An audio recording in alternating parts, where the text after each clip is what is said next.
Welcome to the NLP UK Training Podcast, and back with us today is Jonathan Peach. Brilliant.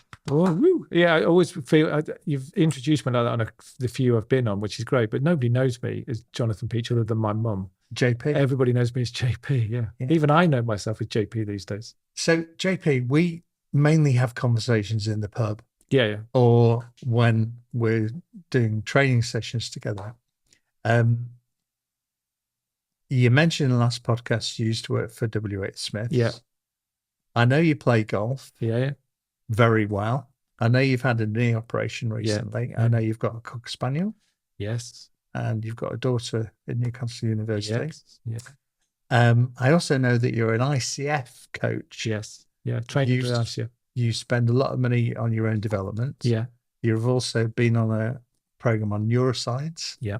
And you've just done some more training on Kim Cameron. I'm now a accredited positive impact mapping practitioner.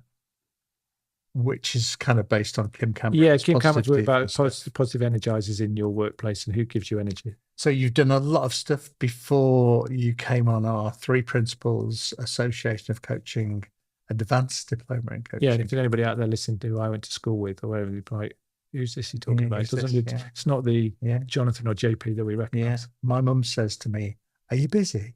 Yeah. Are you busy? Have you got enough work? Yeah. Like, what does that mean? I'm fine. Yeah. I'm fine. Yeah. I'm fine.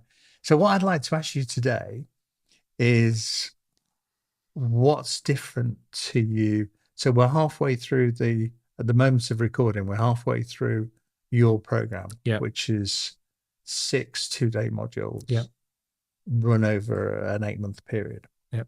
So we're halfway through. I think we've got the 4th module next week. Yeah. So what I'd like to know is what is different for you personally and professionally. So what changes have you made by coming on the program, and how has it helped you with your coaching and your keynote speaking? It's really interesting because this first gets discussed in the pub and over a number of people having a view on what it is. And it's like, you kind of zone out to it. But I came on your taster session. Yeah. Yeah. With a little dose of skepticism, I think, but kind of wanted to know more. Yeah. Because as you just described me as I like to develop, I like to learn stuff. I like to understand some stuff, which I think will then be useful for other people. And I think you did a coaching demo with me. I did. Because nobody else said yes. So I tend to say yes to things.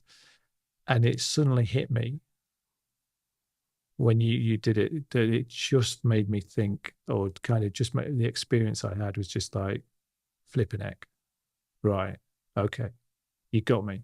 Because actually my entire experience of what we were talking about suddenly became really real to me around, I suppose, true self and how I'm like that. And for me, what I'm learning, and again, the experience, I've shifted from, I think you always ask a great question, which is where are you on a scale of intellectual understanding to embodied experience? Because I think you probably mentioned it in previous podcasts, people want to understand it and I need to be able to explain it to people. And I probably came into it like that. I don't need to talk about it. I don't talk about it. So what was the shift on that taster coaching session? I just think, you made me access something in me with the way you asked the question. That suddenly just flicked a switch in me to go flip and act. Can we ask what that was? I think, do you know what? I can't remember what it was, but my experience of what I was talking about, I was talking about kind of what we're working on, taking your business to the next level. What does that mean and stuff like that? And it's just like, right. And suddenly you realized it was me. Okay. Suddenly you realized it was me. And again, in previous session, and again, you've done coaching demos with me in the modules. Yeah. And getting me to access my true self. Yeah. But without that intervention from you or that experience I had, I would have struggled to articulate or be able to tell people what that true self was. But you got me to access this 3-year-old me. Yeah. What was it like? Yeah. Okay. And I could describe it to you. All this kind of free, kind of running around, talking to everybody, getting involved and things like that. I didn't ask you to recall being three. No. But you got the question you prompted me, and I started talking about the 3-year-old me because actually I recognised what I was probably like before I collected all this dust. Yeah. And actually think, flip, okay. So there is this true self in me, and again, it might sound a bit. But again, recognizing what I was like before I'd collected this dust, where did this dust come from? But unearthing it for me to be able to get to who I am. Yeah. Really. Yeah. It's just made a completely different experience for me personally, because I recognize actually almost like the question is, I don't even do this consciously. What would the 3-year-old me do in this situation?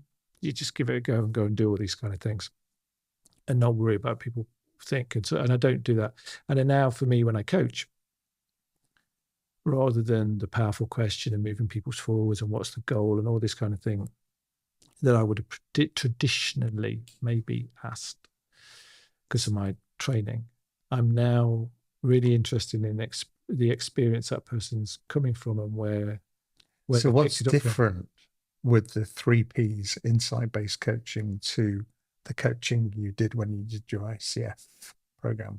I think for me, I've always liked raising awareness in people, but actually it's like, what is understand? I want to get to know and understand that you, the person, whereas actually I want you to apply some different thinking strategy to the problem you've got. What else could you do? What else could you do? Rather than it's like, where's this coming from? So it's more surface level. Yeah, surface level, because I would go, right, okay, again, coach, keep asking, what else could you do? What else could you do? Because you're looking at a surface level problem. Yeah. What I think now is we go deeper into kind of who we really are. Underneath.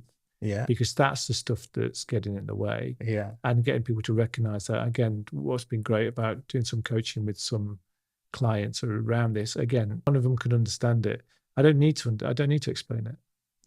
It just is. And actually for me, it's helping them go deeper underneath that thing to recognize with it. And again, I get feedback now like, I didn't think we'd go in that direction. Can I just say something? I know that you had to do the first module with another group. Yes. Because you were doing some big talk somewhere. Yeah. And on the first day of the first module with the rest of the group, I did a similar coaching demo. Callie had done some demos and I was doing one. And the person who came to us had all this stuff going on. She was like, I want to work with everybody. I don't know what to do. I don't know which direction to go. And I want to work with everybody. And I just said something like, because it had been in the paper, Cornish fisherman out of work. So you want to work with Cornish fisherman then? And she laughed. And then we went right down underneath the surface level, what she wants to do, who she wants to work with, what her strategy was going to be. And we went right down underneath. And she was really calm and serene because she'd had an insight herself. And like you said, when you're coaching, you don't know how they're going to get there. They just do. And your job is to help them get into that insight-friendly space with the 3 Ps approach. So we did this, what I would consider one of the best demos I've ever done. And one of the people in the group, because Callie said, right, guys, what questions have you got? What feedback have you got? What do you want to know? And this person said, well, I'm underwhelmed. And I'm like, what do you mean you're underwhelmed? I've just done the best coaching session I've ever done. And it's because and we might do it in a later podcast, but they were expecting us to go to the solutions of, oh yeah, I've decided I'm not going to work with Cornish fishermen. I'm going to work with teachers or something like that.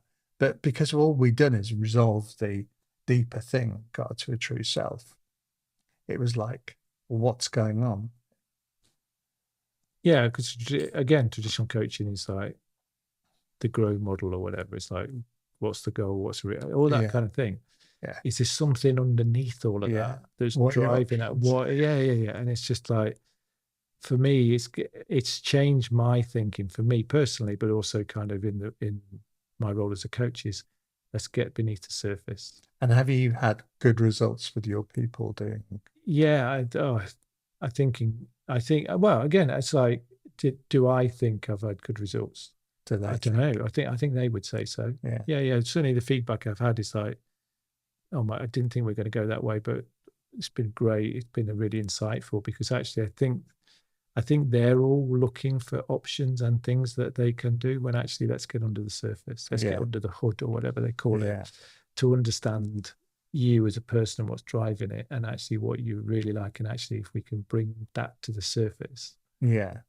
And then the solutions happen. Or the insights happen anyway. Yeah. So from a personal point of view, what changes have you noticed in yourself over the last few months?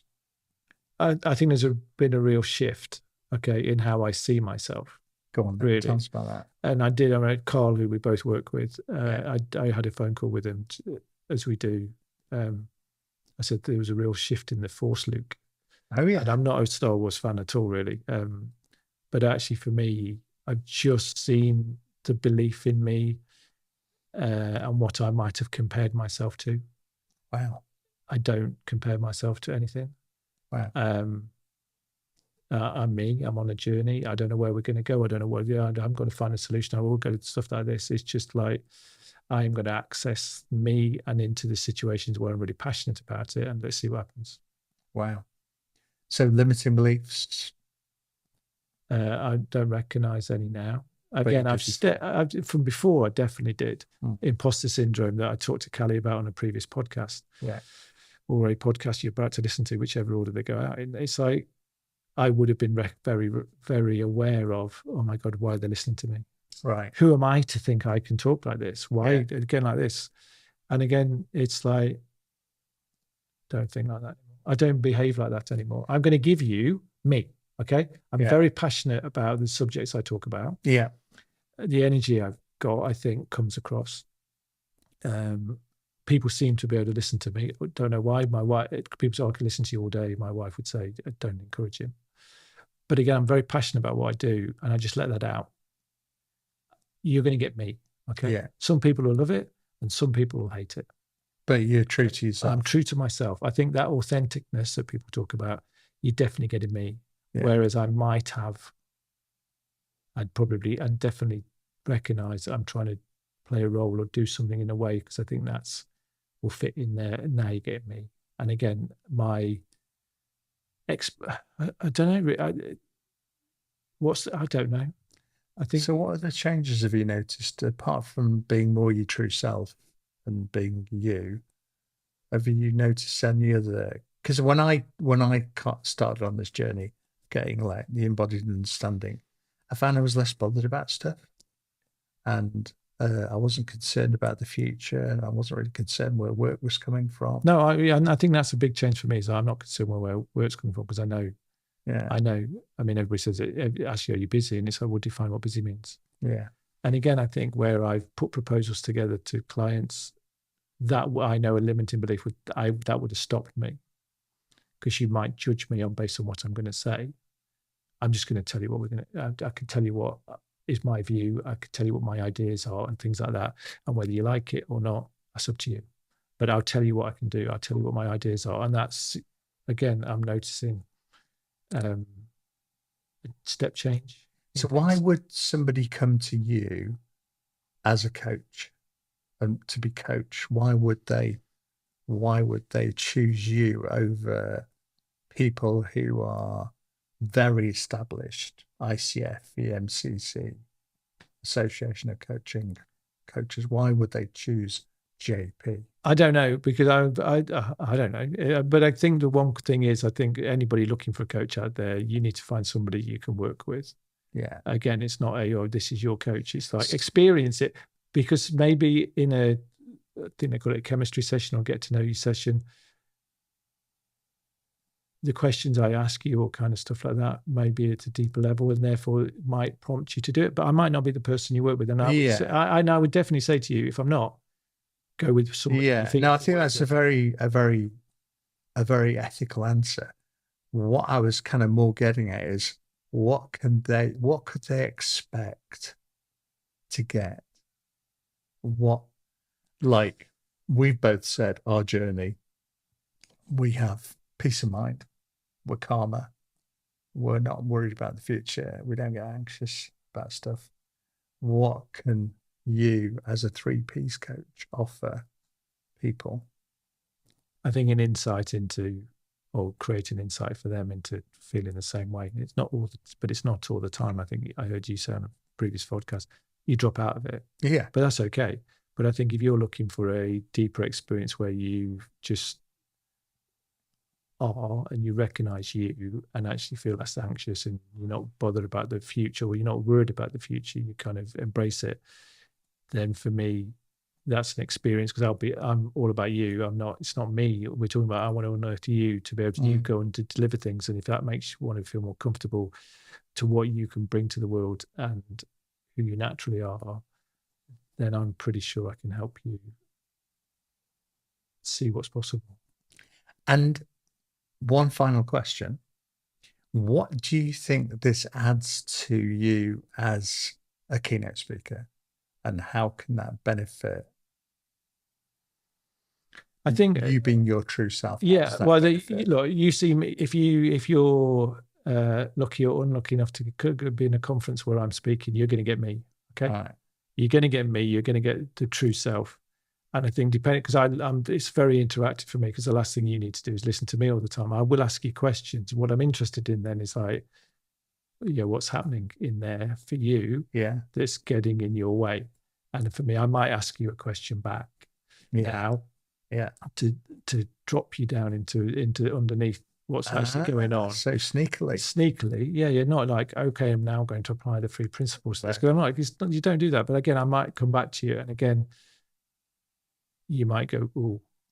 And over time, on reflection, for me, but I'm interested in each and every one of you to get beneath the surface now. That's where the juice is, isn't it? And that's what's stopping you. Or that's what will enable you to go and see what's possible. JP, thank you so much for joining us again. And we'll see you again soon, hopefully. Yeah. Cool. So if you enjoyed watching and listening to this podcast, please subscribe and we'll see you next time.